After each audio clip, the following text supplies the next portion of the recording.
నేను పనిచేసిన చరిత్ర ఉంది, ఐడియాలజికల్ క్లాసులు ఇచ్చాం.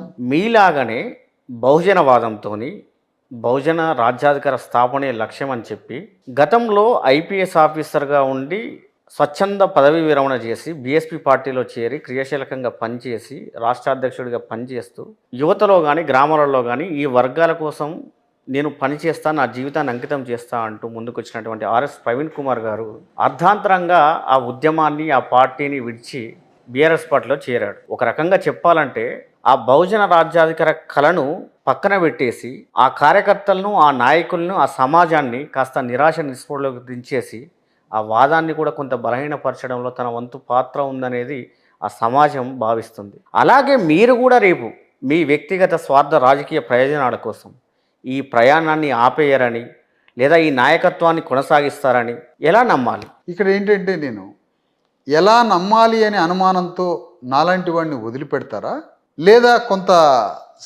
శాస్త్రీయమైన అభిప్రాయాలతో ఓ మనిషిని అంచనా వేస్తారా?